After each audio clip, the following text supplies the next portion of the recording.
This is Michael Elliott, the editor of Time International. I spent some time recently with Gordon Brown, the Prime Minister of the United Kingdom, at his home in Scotland.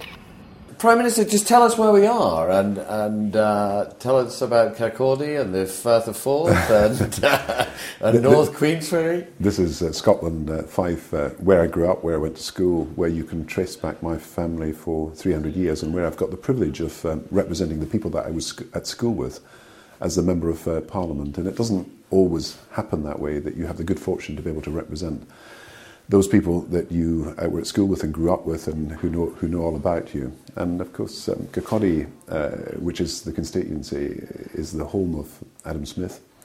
It's well known because it was a seaport.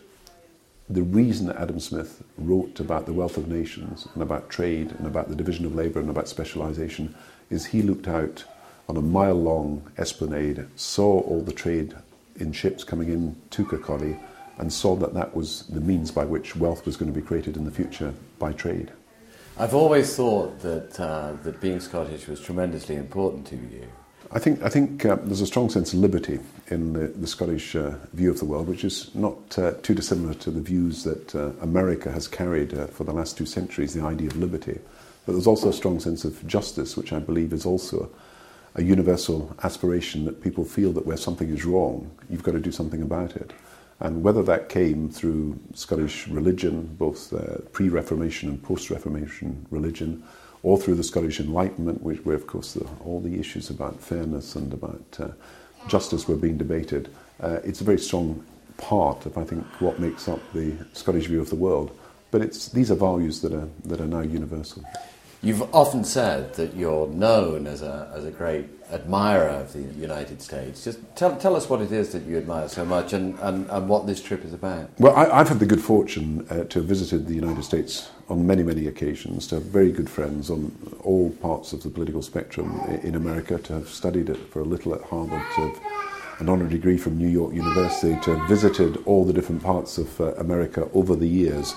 And I've got a tremendous admiration for what America has achieved. If you think that there were people who left here from Scotland 200 years ago, 100 years ago, departing in sadness, but made a new life in a new world and created the most successful society, the most successful economy in the world for its generation, then it is a tribute to the pioneering spirit, the frontier idea, the genuine belief in liberty and opportunity that America is what it is. And I think there's a great sense of shared values that links Britain to America. Churchill said, same language, same hymns, he said, same ideals.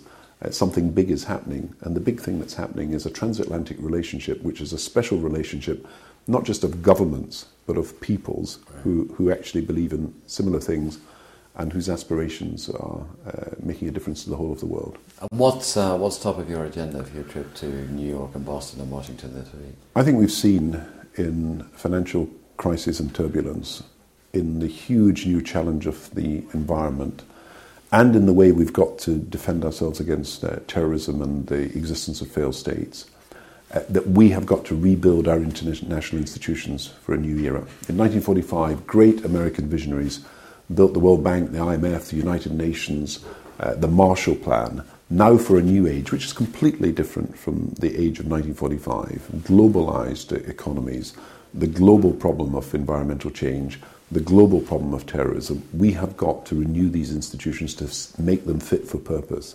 And the test will be, can we help poorer countries provide alternative sources of energy that will help address climate change? Can we stop terrorism moving around the different continents of the world? Can we rescue failed states and reconstruct them in a way that brings democracy and prosperity? And can we find an early warning system for dealing with some of the problems of the world economy?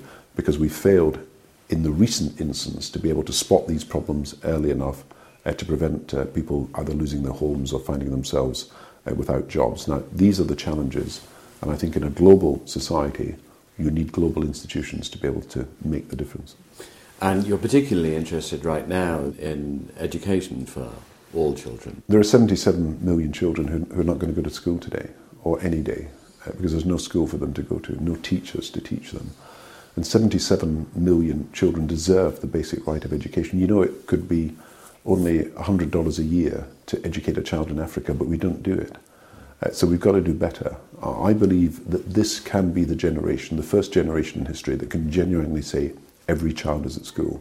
And that's why we've got to have a worldwide effort, all countries, to contribute to what I believe can be our gift to the world, that every child has a chance to be free of illiteracy and gets the chance to make their way in the world with at least the most basic of education. The same is true of disease. We could be the first generation in history to eradicate polio, tuberculosis, diphtheria, malaria, pneumococcus, all these awful diseases that are responsible for 10 million deaths every year. Now, we have the technology and the medicine and the science. What we have lacked up till now is the political will, the general collective sense of purpose that something is wrong and something must be done. And I believe, again, without huge expenditures of money, we could eliminate and eradicate in this generation diseases that for centuries have carried off millions of people. Now, these are great causes worth fighting for, and I believe that the great spirit in the world is that we act together to make the difference. You've always been interested in Africa. What's going to happen in Zimbabwe? What do you think the situation is like now? Zimbabwe is a tragedy. One of the most prosperous countries in Africa reduced to one of the most poor countries. 4 million people have left the country as refugees in one way or another. At the same time, 80% of the population in poverty. The people of Zimbabwe have voted. We've got to ensure that the democratic rights are respected. We've got to make sure that election results are published, that if there's to be a rerun, that actually happens with proper international monitoring. We cannot allow a situation to develop where people are frustrated because having voted, they have their democratic rights denied. And I think the whole international community and all the eyes of the world are now upon Zimbabwe. And then finally, Prime Minister, there was little confusion earlier in the week about your attendance at the Beijing Olympics and the whole Tibet issue. Can you just clear that up? I will be attending the Olympics. Even the Dalai Lama, who is in dispute with the Chinese authorities, is not proposing a boycott of the Olympics. And we believe in Britain that it's right to attend the Olympics and that they go ahead. I will be attending the closing ceremony because the Olympics will be passed on for London to be the host in 2012. And I've always made that clear. It's always been the position. It's always what I've intended to do. Prime Minister, thank you very much for inviting us to your house here in Fife. It's been a wonderful Scottish Saturday. I'm sorry I'm keeping you from the football, but maybe you can catch Raith Rovers' second half. Well, Michael, it's a great pleasure to have you here. And David Beckham was trying to make football popular in America, and we've had the NFL League playing in London, so sport is crossing the Atlantic as well.